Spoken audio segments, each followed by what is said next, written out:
iloji bo'lsa joyini band qilib o'tirsin. Iloji bo'lsa sukut saqlaylarki, bugun haqiqatda mana shu Dilbar Usmonova qaysi yo'llarni bosib o'tdi, nimalarga e'tibor berdiki, hozirgi kunda mana shunaqa katta sahnalarda nafaqat o'zim, mana shu birinchi qatorda o'tirgan kuchli chempion liderlarim nima sekret qilishdiki, hozirgi kunda haqiqatda katta natijada turishdi deb bilim olish uchun vaqtingizni ajratasiz. Bilasiz, bu dunyoda hozirgi kunda, hozirgi zamonda eng qimmat narsa vaqt hisoblanadi.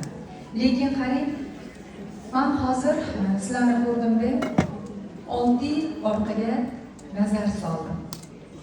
O'sha paytda menga mana shu 3 yil, 2 yil yoki deylik 6 yildan keyin shunaqa katta imperiya bo'ladi desa, kimdir ishonmagan bo'lardi. Lekin bitta narsa aytdim, boya qizlarimizga ham aytdim, Allohga hamdlar bo'lsin. Nimaga? O'sha paytda Alloh ko'zimizga parda qilib, ya'ni kelajak yo'limizdagi qiyinchilik to'siqlarni shunchaki tuman qilib yopib qo'yib, parda qilib, shunaqa katta imperiya bo'lishiga sabab qo'yibdi. Buning uchun albatta bu Dilbar Usmonova kuchli, zo'r, tajribali degani emas. Allohga mana shu birilik korporatsiyasiga nazari tushgan va Dilbar Usmonovaning niyati ijobat bo'lgan. Mana shunaqangi kuchli liderlarni Allohdan sizlardagi insonlarni so'rab olganim bo'ldi. Boshim yerga teguncha ta'zimdaman hammaga. Avvalambor balkim bu zalda o'tirgan ko'pchilik insonlar o'ylab o'tirgan bo'lishingiz mumkin. Balkim oilangizda qanaqadir muammo bo'lgan bo'lishi mumkin. Umr yo'ldoshingiz, yoki farzandingiz, yoki xo'jayingiz, yoki ayoli kimdir qarshilik qilayotgan bo'lishi mumkin. Siz o'ylamanglar, Dilbar Usmonova ham shunda kirib ketdi, hech qanday to'siqsiz, oilaviy to'siqsiz biznesga kirib keldi. Aslida katta to'siq o'zi mendan ham chiqqan. Biznesni tashlab ketishim uchun juda ko'p sabablar bo'lgan. Boyaytdimi, Alloh parda qildiki, ana o'sha to'siqlarni, o'sha qiyinchiliklarni, shunaqa sinovlarga parda qilib, yana kuch berdi. Bitta narsa meni ushlagan biznesda, menga ergashib kelgan insonlarning oldida yuzini yorug' qilgan, taslim bo'lmagan deb o'zim doim Allohdan so'rardim. Lekin bitta narsani aytishim kerak hozirga. Mana shu biznesni boshlaganimda oilaviy tarafdan menda juda katta sinovlar bo'lgan. Hech kim farzandim demasin. Buni nima uchun hozir aytishga jazm qilaman?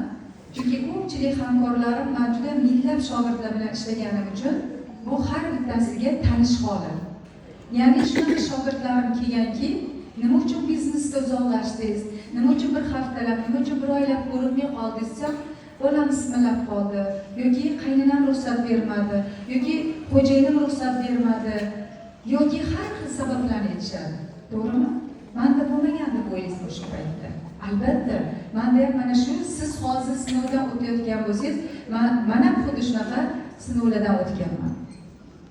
Mana shu 2019-yil oxirlarida mana shu biznesga kirganman. Shu biznesga kirdim-ku, lekin hali sal bundan keyin bizda pandemiyalar boshlandi 2020-yilda. Endi og'zimiz oshga yetdi deganda, ya'ni butun dunyo yopildi. Dunyoni osmoni eshiklari yopildi. Bu nima uchun? Qarang, 1,5 yil biz O'zbekistonda juda qiynaldik. Go'yoki odamlardan pul olamiz, mahsulotini bermaymiz. 3 oylab, 4 oylab, kerak bo'lsa 6 oylab mahsulotlar kutadigan bo'ldi odamlar. Shunaqa sinovlar keldiki, odamlar bir-birini yozadigan. Chunki bilasiz, O'zbekistonda, nafaqat O'zbekistonda, har bitta davlatda o'zining qonun qoidasi bor. To'g'rimi? Ana o'sha holatda shogirdlarimdan kelgan sinovlar, kimdir prokuraturaga yozadi, kimdir departamentga yozadi. To'g'ri, bu hammasi sinov bo'lib keldi. Mana shu joyda bitta narsa yutug'im hozir analiz qilsam, yutug'im nimada ekan? Ya'ni men isyon qilmayman. Ya'ni Alloh o'zining va'dasi bor. Buni mendan ham siz yaxshi juda ham bilasizlar. Alloh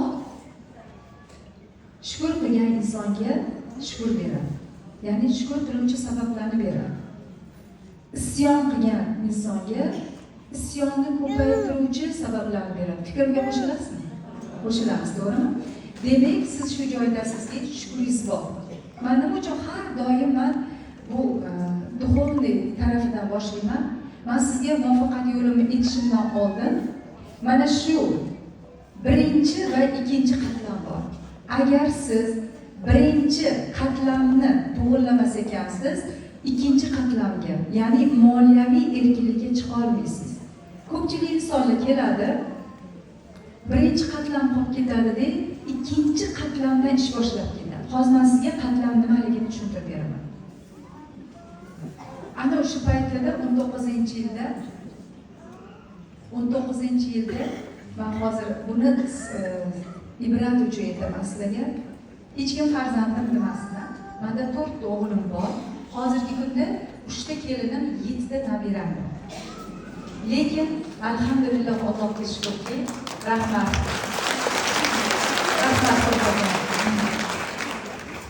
Hech kim farzandim demasin, biznesni boshlab qo'yganman.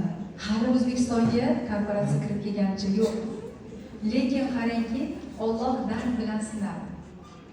O'sha paytda Hindistonga borishim kerak bo'lgan. O'sha paytda krizisga kirib qolgan paytlarim bo'lganman deyam. Yo'qchilikka uchrab qolgan paytlarim bo'lgan.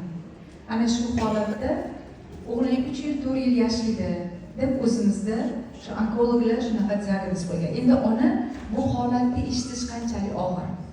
Bu oilaviy holat. Endi komandaviy holatda hali u shogirdim telefon qiladi. Ustoz prokuraturaga bu shogirdim yozibdi. Ustoz departamentga kirib ketdim. Mana shunaqa holatlar. Endi qarangki, hozir mana shu shogirdlarim ana o'sha holatdan chiqquncha yuragim shunaqa qinidan chiqib ketaverdi. Faqatgina ustoz bo'lish bitta oson emas. Lekin o'sha paytda o'zim bilaman, Alloh bilan. Lekin shu joyda ham hech qachon shogirdlarning duxini, ya'ni ishonchini tushirmaslik uchun hech narsa qilmaydi. Yorqinjon shogirdim bor. Hech narsa qilmaydi. Alloh joningizni olmasa bo'ldi-ku. Hech narsa siz o'g'irlik qilmadingiz, g'arlik qilmadingiz, biror bir yomon ish qilmadingiz. Hech narsa qilmaydi, xotirjam kirib chiqing. Qo'psa o'g'irlab o'rsin, to'g'rimi? Birovning pulini aldab qancha yolg'onchi mashenik insonlar bo'lsin. Siz hech narsa qo'rqadigan joyingiz yo'q. Duxini ko'tarib, ular o'sha daprosga kirib chiqishadi. Bu ustoz uchun juda ham og'ir. Go'yoki har bitta shogirdimda juda ko'pchilikda shu holat bo'lgan. Yana men o'sha lecheniyada, o'sha muolajalarda Hindistonda yuribman, shogirdlarim telefon qilishadi. Ustoz mamlaqa deyishadi. Lekin biron marta hozir eslayman, yoki ustozlarimga, yoki shogirdlarimga meni tinch qo'yinglar. Hozir biznesni o'ylaydigan holatda emasman degan tushuncha bo'lmagan ekan. Aytdim-ku, Alloh parda qilib qo'ygan. Hozir bizda nima qilamiz? Ya'ni yo'q kasalni biz oldindan chaqirib olamiz. Yo'q muammoni biz kimgadir shikoyat qilishni yaxshi ko'ramiz, to'g'rimi? Shuning uchun men doim o'zimning tajribamda o'tdiki, shukr qilgan insonga yana qaytarib aytaman. Shukr qiluvchi sabab. Hozir menda juda ham ko'p, alhamdulillah, Allohga shukr. Shukr qiluvchi sabablar ko'p. Bir xilda aytaman, Alloh nima ish qildimki, shunchalik menga shunchalik ne'matlar, shunchalik Allohdan so'ragan shogirdlar berdi. Uzr, asgina tarixga qaytib ketdim-deb. O'zi kuchli ayolman, iloq emasman. Kuchli odam yerlarim qo'limda. Sen bo'lib ketganimdan, Alloh har bitta so'raganimni ijobat qilgani uchun hozir xursandchilik, bu ko'z yoshi.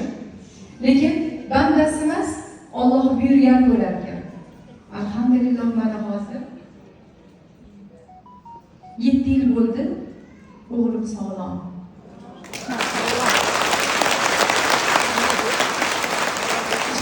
Bitta o'g'il bor edi, bitta o'g'ilchasi bor edi, 9 oylik. Farzand bo'ladi, bo'lmaydi, shunaqa doktorlar garantiya yo'q deydi. Alhamdulillah, hozirgi kunda yana 2 ta qiz farzand bor, 3 ta farzand bor.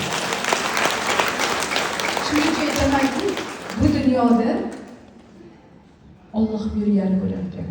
Siz nimaniki so'rang, niyatni nimaiki chiroyli qilib to'g'rilang, hammasini ijobat qilar ekan. Endi men o'zimni analiz qildim. Qachon analiz qildim? Mana shunaqa muvaffaqiyat yo'llarimga erishish boshlagandan keyin bir tariximga analiz qildim. Nima uchun menga berding? Shuncha komanda, shuncha imperiya, nima uchun duolarimiz ijobat bo'lyapti? Allohim deb ko'proq analiz qilaman. O'sha yana o'tmishga qaytaman. Greenleaf shunaqa zo'r maskanki, Greenleaf shunaqa zo'r joyki, insonlarni shaxs sifatida shakllantiradi. Boy bo'lishga o'rgatadi. O'zini sevishga o'rgatadi. Har bitta narsani qadriga yetishga o'rgatadi. Qarangki, mana shu biznesda nima uchun degan savolimni analiz qildim. Ko'pchilik biznesga keladi. Biznesga kelganda hayot chizig'imiz bor, to'g'rimi? Umuman har bir inson biznesga kelasizmi, biznesga kelmaysizmi, hayot chizig'imiz bor.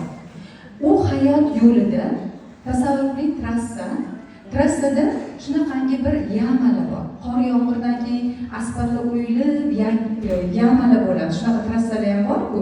Bizda Samarqanddan Jizzaxga o'tish yo'lida shunaqangi bir chuqurchalar bor. Ana o'sha mashina tezlik bilan o'tayotganda baloni ana o'sha chuqurga tushganda, ya'ni u to'xtab, baloni yorilib, yo'lni bir chetida to'xtab qoladi toki vulkanizatsiya kelguncha. Bunaqa mashinalar o'sha yo'ldan o'tganimda ham analiz qilaman. Men treningni doim hayotdan olaman, kitobdan emas. Odamlar tarmoqli marketingda legenda Amerikadan chiqqan multimillionerlarning hayotini o'rganib o'qishadi. Men har bitta trening, mana shu yerda o'tirgan har bitta liderlarimiz hozir haqiqatda multimillionerlar, haqiqiy tadbirkor chempionlar, shogirdlar va albatta siz ham shu yo'lda bo'lasiz inshaalloh. Mana shunaqa trassani misolda ko'radigan bo'lsak, hayot yo'limizda o'zimizni isloh qilishimiz kerak. U qanday qilinadi isloh? Ya'ni har bitta narsa biznesda ko'pchilik keladi-da, ya'ni biznes halolmi, harommi degan savol bormi sizda? Bor. Menda ham bo'lgan. Va bu savolni menga birinchi berishingiz siz ham emas, oxirgisi ham emas. Hayot davom etarkan bu savol javob xohlaymizmi yo'qmi bo'ladi. Endi qarang. Birinchi halol haromga urg'u berib o'taman, keyin boyagi yo'limizdagi yamalarni qanday nimalarga e'tibor berishimiz kerak aytib o'taman. Ya'ni bu an'anaviy biznes bo'lsin, ya'ni traditsion biznes yoki bo'lmasa tarmoqli marketing bo'lsin. Farqi yo'q. Har bir yo'nalishda biznesdagi topilayotgan luqma halol va harom qilish insonni kimga bog'liq? O'ziga bog'liq, to'g'rimi? Misol tariqasida sizga aytaman. Siz bozorda savdo qilasiz, savdo qilasiz, taroziga nimanidir qo'ydingiz, lekin o'sha tarozingizda qanchadir gramm urib qoldingiz. Yoki bo'lmasa qaytimi esdan chiqib ketdi, siz shunchaki indamadingiz. Mayli eslamadi, bilmay qoldi desiz. U insonga o'sha pul halolmi, harommi? To'g'ri. Yana shunaqa variant bo'ladi. Hammasini kerak bo'lsa grammigacha joy-joyda berilyapti. Demak, qaytimi esdan chiqib ketdi xaridor. Chaqirib orqasidan qaytimizni oling desa, bir xil ish qilaman. Bu insonga halolmi, harommi? Kimga? Insonni o'ziga ekan, to'g'rimi? Endi tarmoqli marketing ham xuddi shu yo'l. Bu ham biznes. Bu ham biznes. Nima uchun ko'pchilik tarmoqli marketingni har xil hol bitta narsa aytaman. Men har doim o'zim biznesda tarmoqda mana shunaqa gaplarni eshitib turgandan keyin charchaganman. Alloh bilan yuzlanganman. Alloh agar men uchun bu biznes harom bo'lsa, mendan uzoqlashtir. Roziman. Agar men uchun bu halol bo'lsa, Alloh o'zining rizqimni keng qilib qo'ygan ekan. Eng zo'r do'stimiz, eng buyuk do'stimiz, ya'ni bizni buyuk Allohim bo'ladi. To'g'ri, hammaning fikri bor, hamma o'zicha talqin qiladi. Endi biznesda tarmoqda qanaqa qilib halol qilib ishlashingiz mumkin, o'rtoqlar? Tarmoqli marketingni ham harom qilib topishingiz mumkin. Men sizga hozir tushuntirib beraman. Siz shogirdlarni taklif qildingiz. Taklif bu har bitta insonning oldida mas'uliyat bitta yelkasida. Bitta yelkasida majburiyat turadi. To'g'rimi? Bu an'anaviy biznesda ham xuddi shunaqa mas'uliyat bor, majburiyat. Faqat u insonlar o'zini biznesi katta vложение pul tikkanligi uchun juda kuchli mas'uliyat, majburiyat bor. Pul jigardan bo'ladi, to'g'rimi? Shuning uchun kerak bo'lsa 24 soat o'sha do'konni qo'riqlab, do'kon ochgan odam an'anaviy biznesda o'ziniki biznes bo'lganligi uchun tekshiradi. Endi tarmoqli marketingda biz nima qilamiz? Ko'pchilik aksariyat insonlar mana shu mas'uliyat, majburiyatdan qochadi. Fikri pulimni chiqarib olsam bo'ldi. Birinchi noto'g'ri. Chunki fikr insonni taqdirini, hayotini o'zgartiradi. Pulimni chiqarib olsam bo'ldi. Yoki biznesga olib kelib qo'yadi, o'zi yo'q. Ana bechora xuddi tug'iladi-yu, anda musiqaga tashlab ketilgandek bo'ladi. Endi qarang-da, ona bilan onani farqi bor, to'g'rimi? Men sizlar bilan faxrlanaman. Mana shu komanda bilan faxrlanaman. Hamma mana kecha Bishkekka bordim, to'g'rimi? Hozir mana bu yoqqa kelyapman. Jiboy, haqiqatda maqsadi kuchli, biznesda pulini halollab oladigan, ya'ni shogirdda o'zingizga bitta qarsak bo'lsin. Chunki nima uchun o'tiribsizlar? Rahmat. Nima uchun bu joyga o'tiribsizlar? Mana shakllanaman, mana bilim olaman, shu bilimni shogirdlarim bilan bo'lishaman. Bir yilda bepul Hikmatidan sayohatga boraman.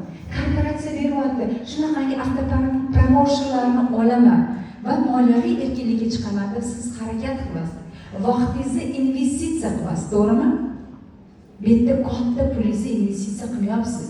Odamlar mana shu 275 ming PV, sizda 228.900 so'm.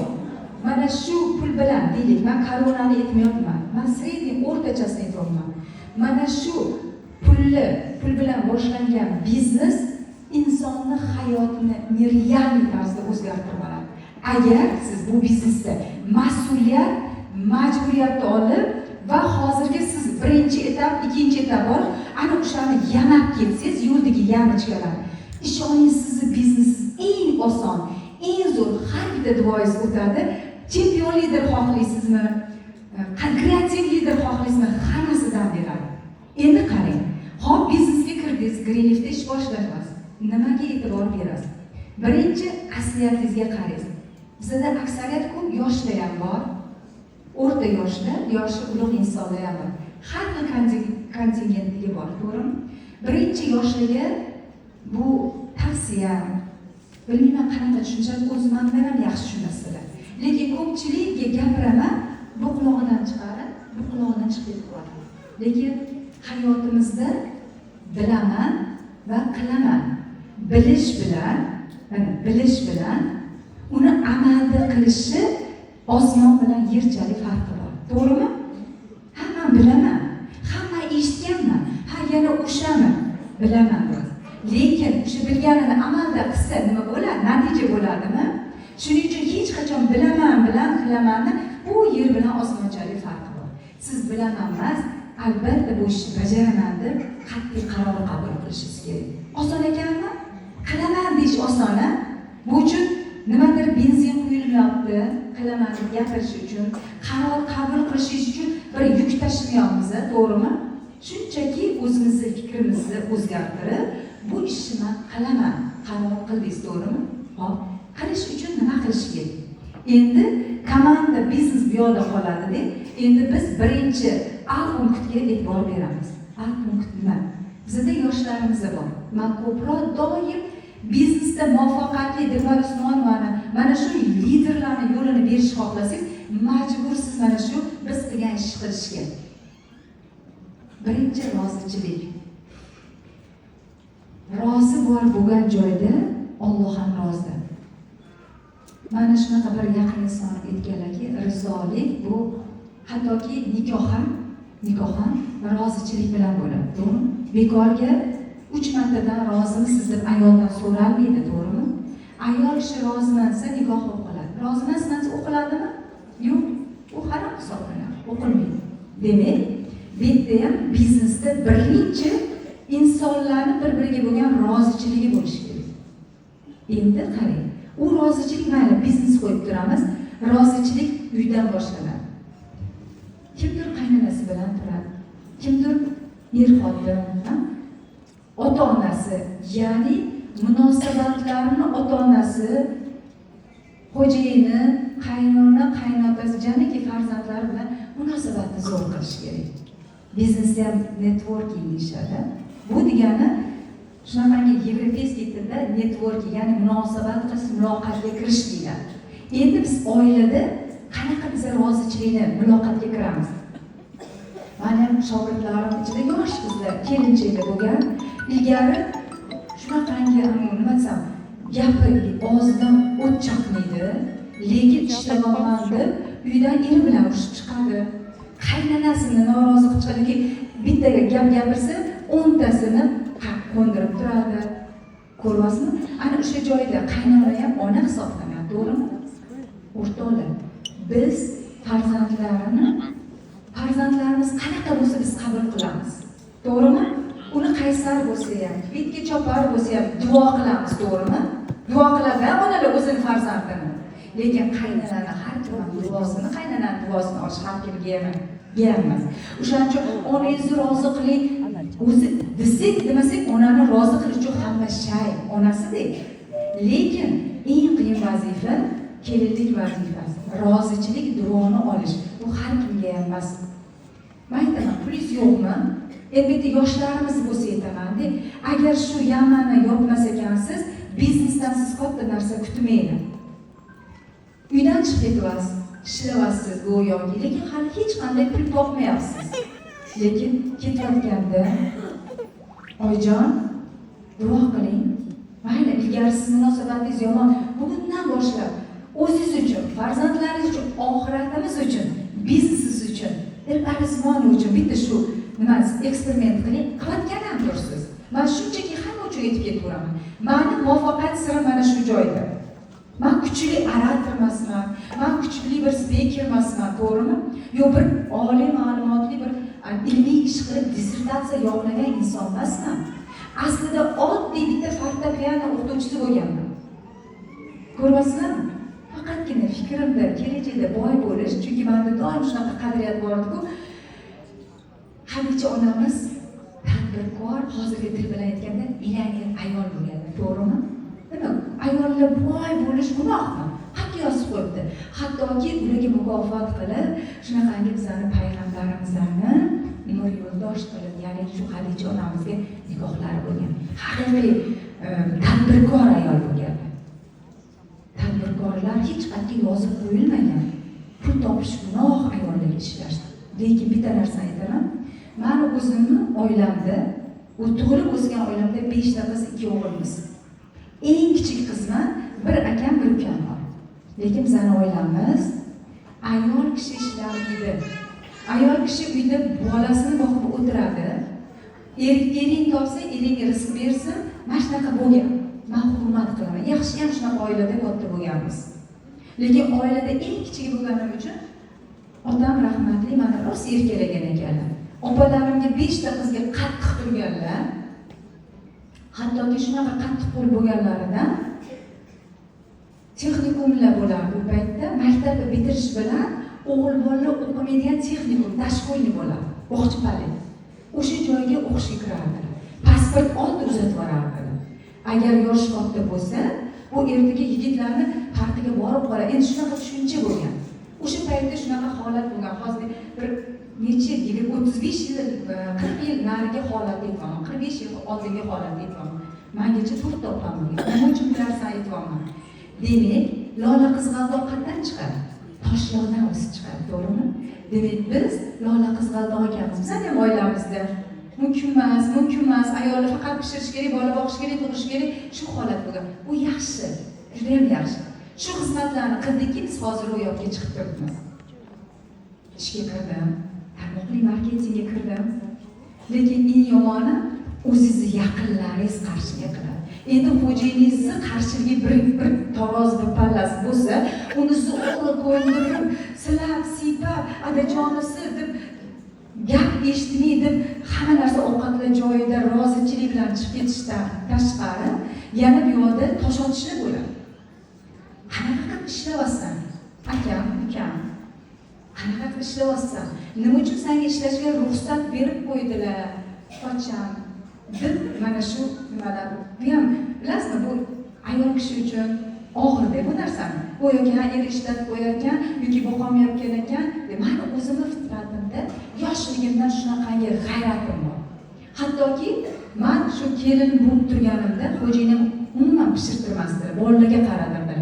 Tortlarni pishirib, bolalarim yarim kechada uxlayotganda zakaz tortlarni qilib, birov menga pul top, tort pishir, oila boq degan emas. Ko'ryapsizmi? Lola qizg'aldoqni bosib tashlasangiz ham odamlar yaylovda yursangiz bosib ketsam yer ertamda lola xuddi shunaqa lola qizg'aldoq bo'lar ekan oilada. Sizni uyga qamab qo'ysa ham yo'lini topib chiqib ketar ekansiz ishlashga. Endi fitratimizda bizlarni Alloh tarafidan kelgan missiya deydimi? Missiyamiz to'g'ri kasbimiz shu ekan. Shuning uchun rivojlandik. Kimdir o'qituvchilikdan, kimdir xirurg bo'lib o'zligini topib oladi. Lekin xirurglikni, doktorlikni o'qitirib taksi qilib yurganlar ozmuncha, to'g'rimi? Mana shuning uchun ham aytamanki, ya'ni mana shu yana qaytaman, rozichilik bilan yosh kelinchilik bo'lsa, eringizni rozi qilib chiqib keting. Qaynanangizni rozi qila olmayapsizmi? Sotib oling. Bilasizmi qanaqa sotib olasiz? Ayol kishini makri 40 tuyaga yuk degan joyi bor. Hozir aytaman sizga. Ishdan qaytayotganingizda mayli pulingiz bo'lmasin, hech bo'lmasa bitta naski yoki bitta dasturxonchalik pulingiz bormi? Topsa bo'ladi, inson xohlasa. Yoki o'sha qaynanangiz uyda o'tirib bolalaringizga boqib o'tirish uchun ham yo'lini qilish kerak, kaltni ochish kerak, tishini top. Agar kaltni tishini 8 tishini bo'lib, agar 7 tishi bo'lib, bitta tishi sinib qolsa, eshik ochilmaydi. Qalbiga yo'l topishga mana shunaqa yo'l topganman. Xo'jayinim tishlamaydi, uyda o'tirsin desalar, qaynanamni sotganman. Nima qilganman? O'sha paytlarda pul topmaganman mana. Uyga o'zimcha bir narsalarni ko'tarib kelardim. Qaynanam yaxshi ko'rgan bir narsa, og'ziga yoqadigan narsa 1 kilo bo'lsa, "Oyman sizga." Nimaga? Ertaga xo'jayinim ushsalar, shunda qalqon bo'lib tushardi. To'g'ri, nima qilamiz uyda? Jim o'tir, unaqa qilib ovqatni men qilaman. Shuning uchun qaynanam rahmatli juda ham yaxshi ko'raman. Juda ham yaxshi. Oxiratlari obod bo'lsin. O'lguncha duo qildilar. To'g'ri, hayotda har bir narsa o'tadi, yoshga qilganmiz. Lekin alhamdulillah mana shu narsani tez anglab qolib, mana shu narsani hayotliklarida shu narsani, ya'ni rozi bo'lishlariga sabab bo'ladigan ishlarni qilganligim uchun balkim shu mukofotladi. O'ylamaydi. Alloh o'zidan o'zi duch kelgan odamga mana senga rizq bermaydi. Bir xislatingiz borki, o'sha xislatingiz orqali tortib ketib qoladi. Endi qarang. Boshqa kelyapman deb, "Oyman olib qo'ying, mayli xursand." Sekin daromadlarim katta bo'lgan sari tilla uzuv beraman. Misol uchun, qaynanamga bitta dona kichkinagina uzuv bersangiz, 7 mahallaga jar soladilar. 7 opa-singillarni chaqirib olib, maqtanib o'tiradi. Oddiy bitta shtapli material, shtapli yaxshi ko'radilar. Material olib bersak, o'zi nima arzimagan bilan maqtab o'tiradilar. Bu qarang. Sizni maqtashni bitta o'q bilan 3 ta yonib yurarkansiz. Maqtavotdilar, o'zlarini urug' kelinni nomi o'zlarini qarindosh urug'larini, jigarlarini oldida ulug' qo'yaptilar, to'g'rimi? Kaniga meni duo qilyaptilar. Kaniga ovqatlarni qilib, bolalarimni shuni tarbiyalab bergan. Ishonasizmi? Bolalarim bu yilda kollejda o'qiyotganda hammasini ishga solardi. Tur onang keladi, ovqat qilib qo'y. Tur, men to'g'ri berardilar. Endi nima uchun aytyapman? Sizga tanishmi bu holat? Dilbar Usmonovaning boshdan xuddi shu narsa o'tgan. O'ylamanglar, millioner xonim o'zidan o'zi parashyutdan millioner bo'lib tushdi demanglar. Mana shu cheruvlardan o'tganimizdan keyin bizga muvaffaqiyat eshigi ochildi. Endi mana shu qaynanangizni rozi qildingiz, a? Mana shunaqa shogirdlarim bor. Sayohatga borayotganda men birinchi aytaman, to'xtanglar. Eringiz bilan borsiz bir necha bor. Bitta qaynanangizni oling deyman. Bir kun bitta shogirdim aytdi, "Ustoz, shunaqa bo'ldiki, shunaqa katta statusga chiqdi, ko'zlari bir xil odam koronani kiyib oladi" deb katta statusga chiqib qolganda birdan sinov kelib, butun komanda g'iybat, mana shunaqa o'tib ketib, komanda parchalanib ketdi. Sayohatga xotindan boshqa, ikkita odamdan boshqa hech kim yo'q. Hamma narsani qo'ying, eringizni, ikkita shogirdingizni oling deb, qayningizni olib boring. Qanaqa bo'lar ekan? Har nima bo'ladi. Zo'r bo'ladi. Xizmat etganim qiling, chunki shogirdlarim nima uchun muvaffaqiyatli? Hech qachon meni muhokama qilishmaydi. Demak, aytdimmi? Bajarishlar. Yutug'i shu yerda bo'lganlar. Keyin bir kun menga aytib, ustoz dedi, hamsa qayninglar. Qaynonam Dubayga borganmiz. Qaynonam Ispaniyaga o'sha ikkita xonaga kirib olishgan qaynona kelgan. Yosh bolaga o'xshab karavot ustida sakrayapti. Endi qaynonalari ham 60, 64, 65 yosh, qancha qarimasdi. O'zlari yosh 88, shunaqa yil, 86. Ko'ryapsizmi, yosh boladek sakrab rostida voqealar. Endi qarang. Allohning va'dasi bor. Duo insonni taqdirini o'zgartiradi. To'g'rimi? Shu narsaga amal qilishimiz kerak. Bu nafaqat bu dunyoda o'rtoqlar, o'zi hamma biladi buni. Endi bilish bilan amalda qilish bor. To'g'rimi? Bu bitta varianti. Ikkinchi varianti, ayol kishi shunaqangi makrlik bo'ladi. Ko'pincha shogirdlarim kelardi-da, yangi ish boshlaganingizda, ustoz, erim ruxsat bermayaptilar viloyatga chiqishimga. Tanishmi bu holat? Uy janjal, to'polon,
chunki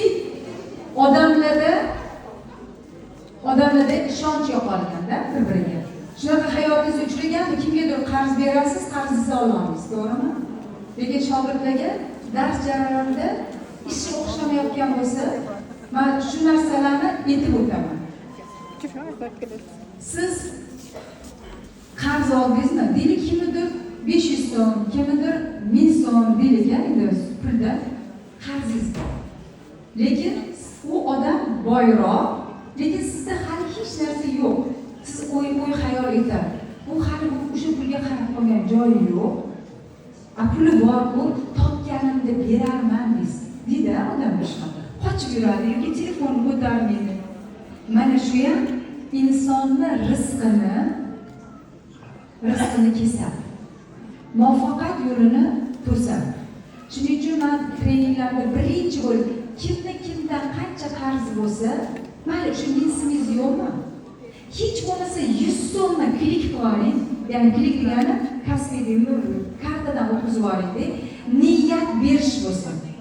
Chunki o'rtoqlar, men Greenleafga qadar kelganimda juda katta qarz edi.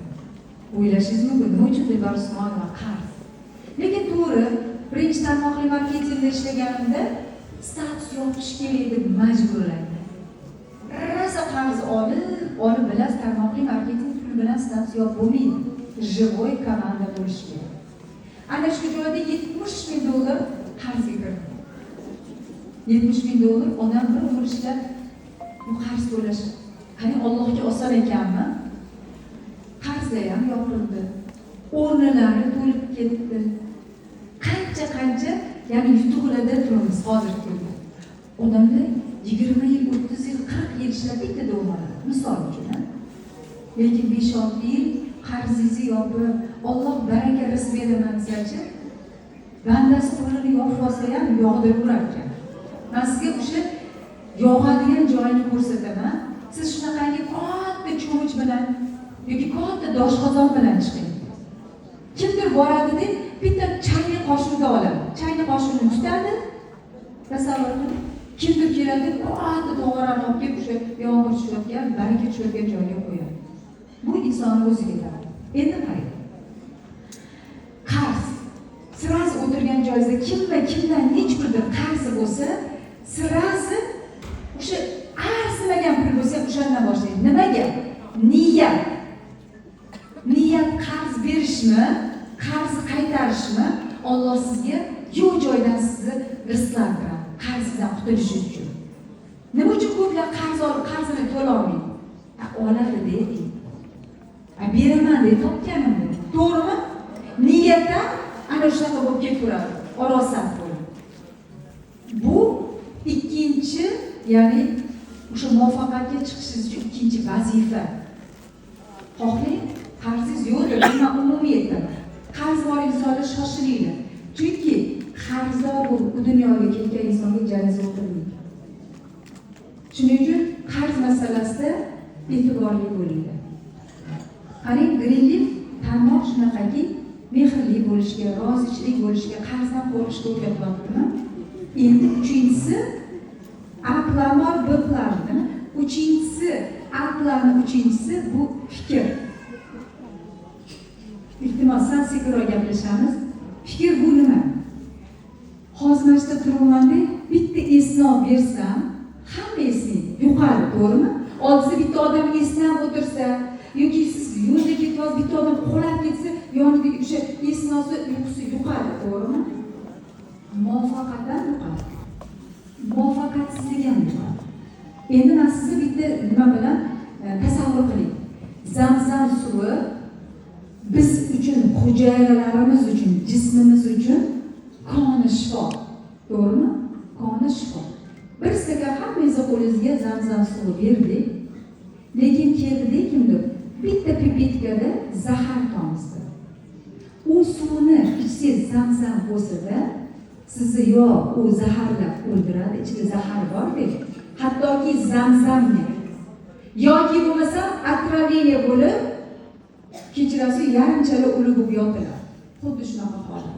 Ya'ni atrofingizdagi, yoningizdagi insonlar fikri siz uchun yuqumli bo'ladi. Siz kim bilan doim yaqinda yuribsiz? Muvaffaqiyatli insonlar bilanmi yoki muvaffaqiyatsiz insonlar bilan? Ya'ni komanda tuzishda ham bu uchtasi tugadi. Ya'ni fikr muhim. Komanda tuzishda ham komanda bor, u ham komanda birgalikda ishlanadi. Yana bitta komanda bor. Uni nomi band. Banda uni ular komanda, o'tirib olib komanda bo'lib ishlash. Faqatgina o'laroq mana biz Greenleafda taklif qilamiz, taqdimot, marketing o'rganamiz, strategiya qilamiz. Ular zo'r strategiya qiladi. O'tirib oladi, choy, kofeni damlab, erim undoq, qaynonam bundoq, ustozim bundoq, shogird g'iybatxonaga aylanadi. Hozir men ishlasam, ustozim pul topardi. Hozir men ishlasam, ustozim sayoq. Bu rosa xato narsa, o'rtoqlar. Agar siz shu gumonda bo'ldingizmi, xuddi shunaqa shogird o'zingizga keladi, bumerang. Men ko'pincha mana shunaqa katta nimalarda taqdimotlarda bo'lganimda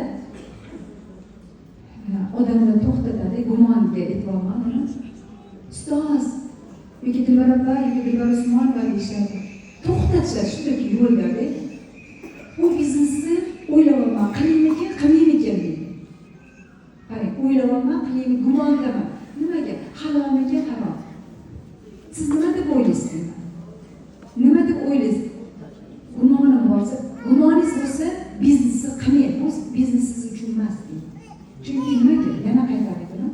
Gumon insonni iymondan ayiradi. To'g'rimi? Iymoni yo'q odam qanaqa qilib bo'lishi mumkin.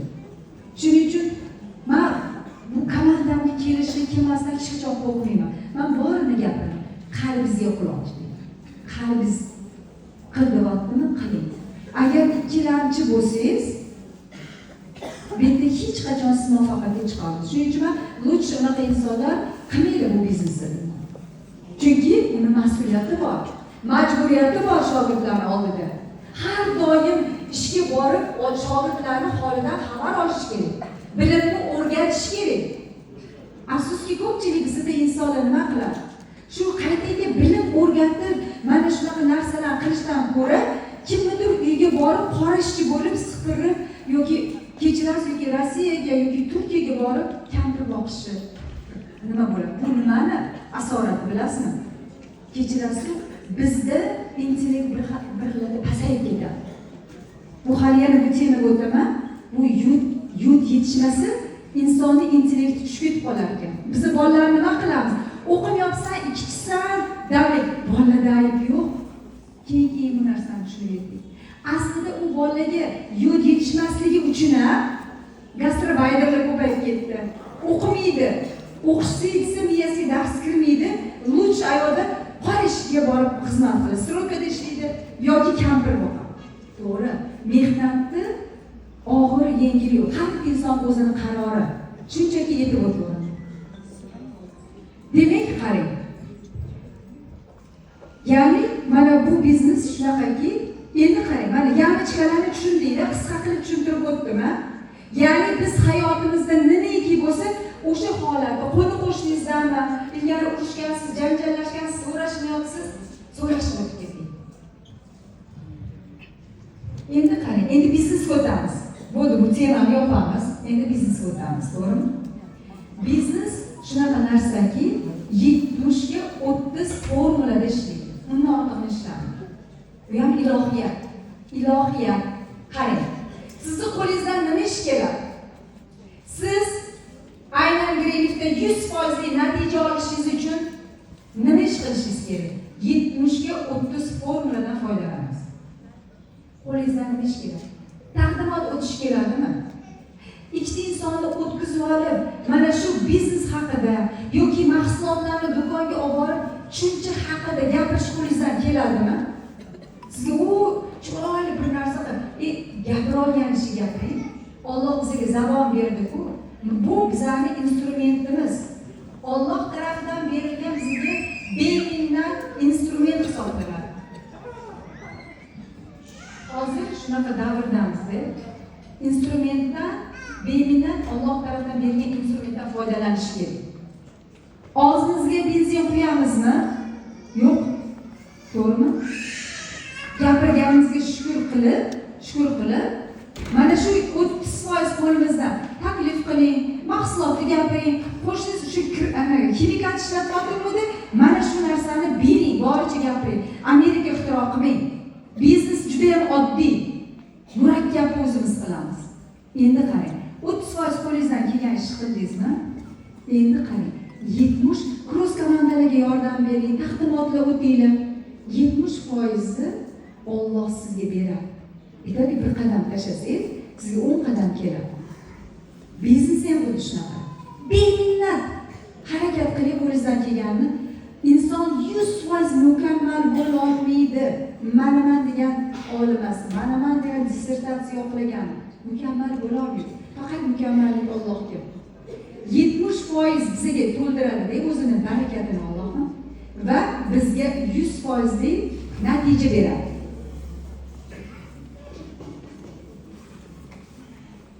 Shuning uchun men har doim shogirdlarimga aytamanki, agar Dilbar Usmonovaning yo'lini xohlaysizmi? Ha, xohlaymiz siz. Mana shu yo'llarni men qilgan ish qiyinmi? Yo'q, qiyin emas ekan ustoz deydi. O'zi aslida qiyinmi? Hammasi o'zimiz uchun foydali narsa-ku. Nima uchun? Manmanlik faqat Allohning, bizda aslida ego bor deb. Ko'rdinglar? Endi Bo'dda yana biznesda ota-onani rozichiligi deydigan, lekin biznesga kelganingizda ustozni rozichligi juda ham muhim. Chunki ota-onadan keyin ikkinchi o'rinda u yoshdir, u qaridir.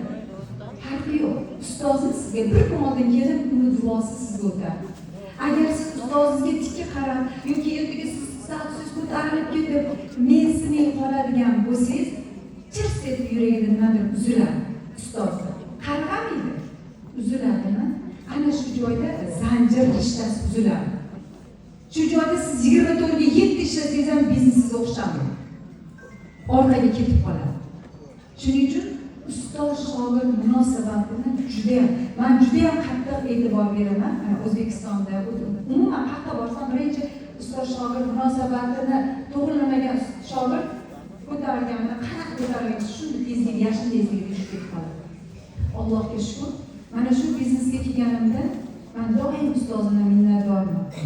Bilasizlar, Qirg'izistonda birinchi ilgari o'shga kelganman. Qarang, 70ni hosiliga cho'kib beraman. O'sha paytda Qirg'izistonda meni komandam bo'lmagan. Hattoki Ro'za Abdullayevni ham hali bo'lmagan. Hali aynan ham hali shu paytda biznesga kelmagan. Lekin mana shu ustozim bir og'iz so'zlari bilan Dilbar, keling, sizni motivatsiyangiz kerak shogirdlarimga deganda, shogirdlar hozir bir yulduz bo'lgan. O'sha shogirdlarga kelganimda trening qilganmiz. Men aytmaganman, ustozimni nima uchun u tarafiga borishim kerak? Yo'q, men uchun bu sharaf bo'lgan, bilasizmi? Shuning uchun hamma joyda aytaman, ustozimga boshim yerga tekkuncha ta'zimdaman. Sababi rahmat. Bu ustozim O'rozbekxonim Farxonova bo'ladilar. Aynan sizni, judayam aynan sizni Qirg'izistondan chiqqan ustozim. Endi qarang. Qo'limdan kelgan ishni gapiribman, tushuntiribman, ketibman. 70% qarang. Menga 100% natija berdimi?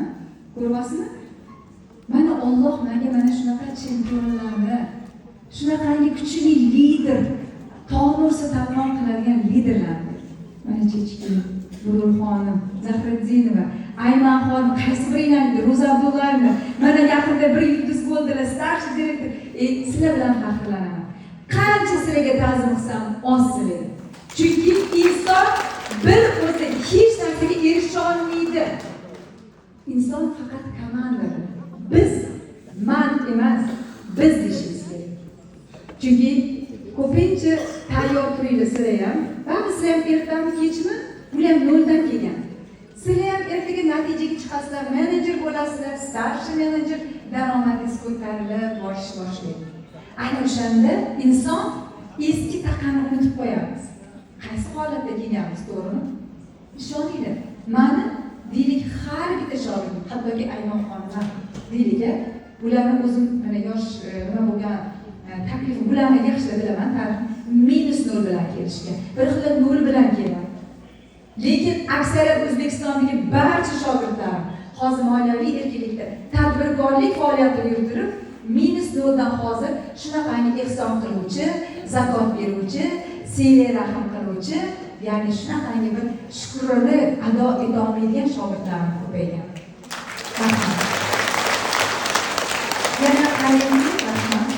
Yana qarangki, O'zbekistonimizda shunaqangi yurtboshimizga shunaqangi minnatdorman ularning siyosatlaridan. Sababi qancha ayollar o'zini o'zi o'ldirishga, yo'qchilikdan, uyi yo'qligidan yoki oilada qanaqadir kelishmovchilikdan o'ziga o'zi yo'qotib qiladigan insonlar ham ko'p, yo'q emas.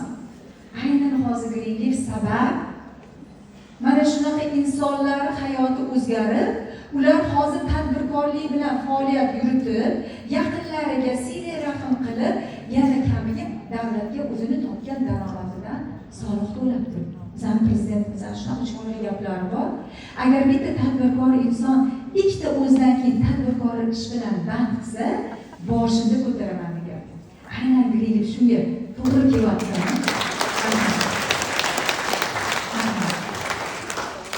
Endi qarangki, endi yana analiz qilamiz. O'zi Greenleaf qayerdan keldi? Qanaqa qilib keldi? Qaysi davlatdan keldi?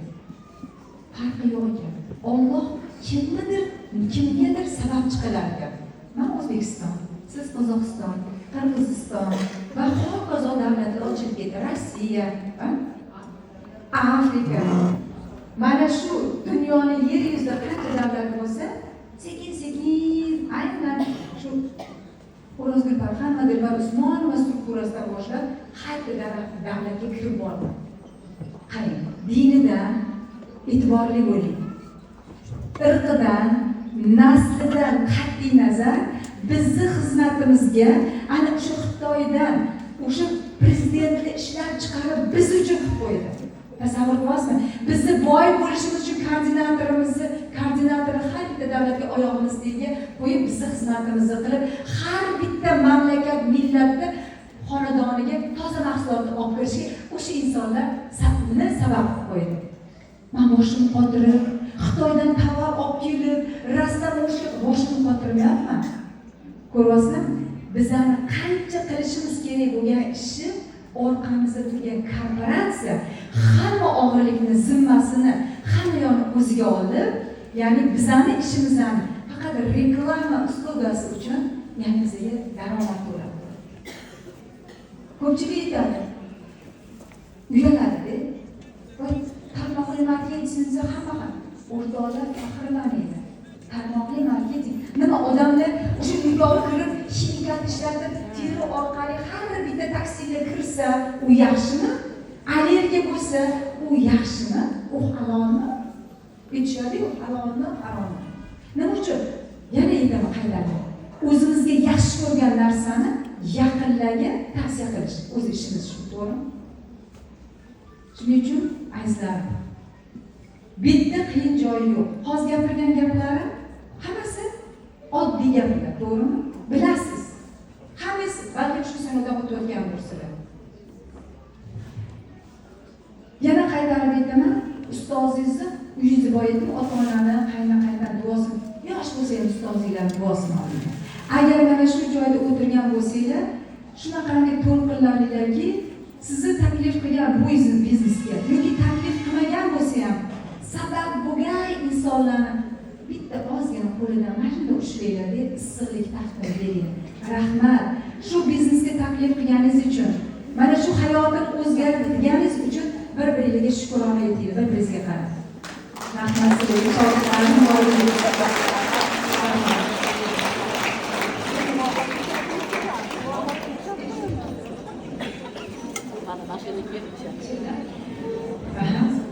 Endi qarang, meni hozir vaqtim tugadi, chunki menda shunaqa kuchli liderlarim bor. Har bitta liderlarimni mana shu o'zim berganim boshqa. Hozir bu joyda O'zbekistonda hozir juda ham chiroyli yetishdi. Ya'ni 7-chi davlat bo'ldi. Shunaqangi bizda ayollar pechenyelar chiqdi. Ishoninglar, hali u insonni o'zidan eshitsanglar, o'sha pechenyelar qachon keladi? Qachon biz yeymiz, qachon farzandlarimiz yeydi, qachon tug'ruqdan keyin kelinlarimiz yoki qizlarimiz yeydi deysalar, nimaga? Voy yetdimi? Yod tanqisligi insonni intellektini tushirib yuboradi. Bir kunda 3 tadan bolalar 5 tagacha ayoldir, erkakdir, kimki bo'lsa, homiladordir, yesa kunlik o'ziga kerak bo'lgan yod, naturalniy organik yod dozasini semirtirmagan holda organizmga kiritadi. To'g'ri, oilamizda tuz bor, lekin kimikal tuz. Ochamiz, ichib ketadi.